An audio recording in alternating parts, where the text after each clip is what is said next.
Le dollar, le billet vert qui connaît l'un de ses pires débuts d'année avec une baisse contre quasiment toutes les devises. Mais malgré ce recul, eh bien, le président américain Donald Trump trouve que le dollar se porte à merveille. Bonjour Christian.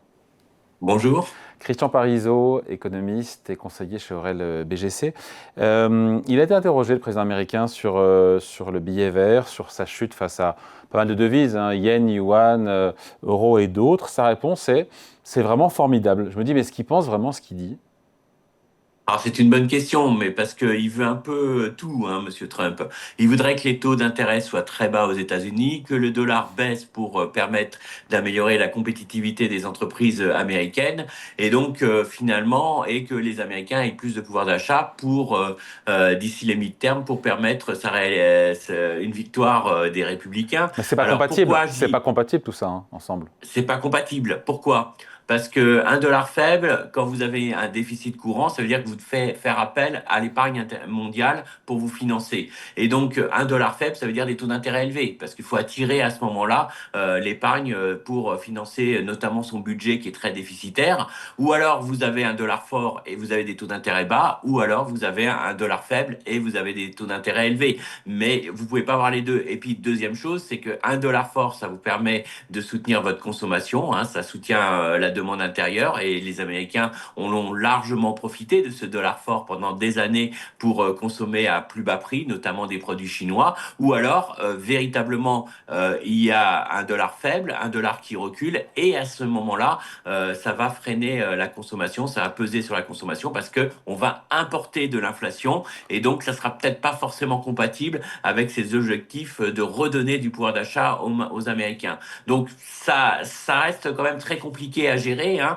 Et puis derrière ça, il y a surtout un élément clé, hein. C'est pourquoi le dollar est faible. Parce que c'est bien de se réjouir, ça peut être positif, on va dire, si on veut redonner de la compétitivité aux entreprises américaines, mais ça peut être aussi, faut voir pourquoi. Et si ça traduit le fait que des non-résidents, les investisseurs étrangers ne veulent plus détenir du dollar dans leur portefeuille ou réduisent, c'est peut-être un peu fort, ne veulent pas détruire, mais réduisent la part du dollar dans leur portefeuille, c'est peut-être pas forcément très positif pour les États-Unis, puisque ça veut dire qu'on va pas acheter des actifs américains, qu'on va pas investir, on va pas avoir des investissements directs aux États-Unis, et donc finalement une défiance du dollar liée à une défiance vis-à-vis de l'administration Ouais. Trump n'est pas forcément une bonne nouvelle, contrairement Mais à ce qu'il dit. ouais, mais est-ce qu'il ne prend pas un risque, Donald Trump, avec de tels propos, en prenant le risque d'alimenter ce doute, cette défiance envers, qu'on ne voit pas, hein, dans les flux, hein, mais envers les actifs américains?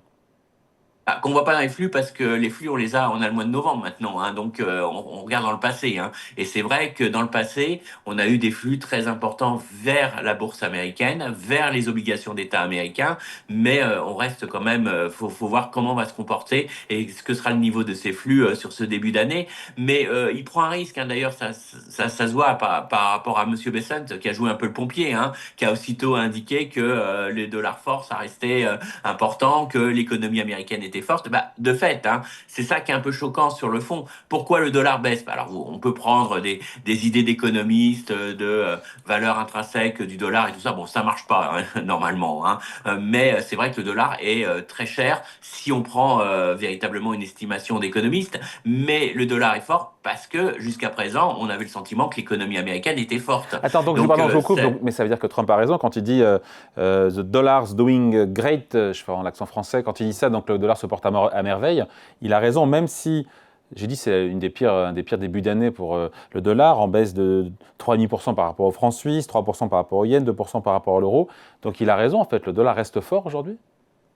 bah, le dollar, si je dois vous répondre en tant qu'économie, je vais vous dire que le dollar reste un dollar fort parce que il reste à un niveau particulièrement élevé au regard déjà du déficit, du double déficit, hein, budgétaire et déficit courant, hein, et au regard de la solidité de l'économie américaine qui attire des capitaux. Donc, si on va dire que c'est pas le niveau en lui-même, il peut bouger un peu et le dollar peut baisser. C'est pas ça le fond du problème. Le fond du problème, c'est si pour attirer des capitaux, on voit qu'il y a une certaine défiance vis-à-vis du dollar et que des investisseurs ne veulent plus financer le déficit budgétaire américain ou estiment qu'il ne faut pas avoir peut-être trop d'obligations américaines dans les portefeuilles. Là, on est dans une sorte de défiance vis-à-vis de l'économie On américaine n'y est qui n'est pas pas, justifiée. on n'y est pas aujourd'hui, mais on n'y est pas. On n'y est pas aujourd'hui, mais ce qui est assez inquiétant, c'est ce mouvement. C'est deux choses qui m'inquiètent particulièrement. C'est de part qu'on entend de plus en plus des investisseurs dire qu'ils vont pas délaisser le dollar, mais qui veulent diversifier leur portefeuille. Et le mot diversification,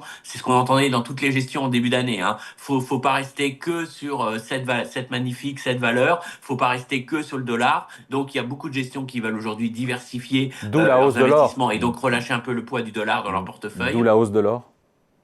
Et voilà. Et deuxième point qui montre que quand même il y a une certaine défiance, c'est que le dollar ne joue plus son rôle de devise refuge. Vous savez que lorsqu'on avait des incertitudes économiques, par exemple, quand le pétrole monte sur des incertitudes autour de l'Iran, normalement le dollar devrait en profiter assez largement en même temps. Et ce qui n'est pas le cas. On a un peu cassé cette image. Donc ça prouve qu'il y a une certaine défiance. Et puis on le voit aussi, une défiance de tout ce qui est flux institutionnel, hein, flux des grandes banques centrales qui aujourd'hui préfèrent acheter de l'or que garder leurs réserves en dollars. Donc ça touche pas toutes les banques centrales, hein. On sait lesquelles aujourd'hui sont en train de faire ce mouvement-là, mais c'est plutôt inquiétant pour les États-Unis parce que derrière il faut quand même attirer des capitaux pour boucler leur budget. D'où l'idée que je vous disais tout à l'heure, c'est-à-dire que soit on a un dollar faible et des taux d'intérêt élevés, soit on a des taux d'intérêt bas, mais on a forcément un dollar fort. Et là, il y a quand même un élément, il ne pourra pas avoir les deux. Est-ce qu'aujourd'hui, Christian, tout concourt à la baisse du dollar? Je pense dans votre analyse.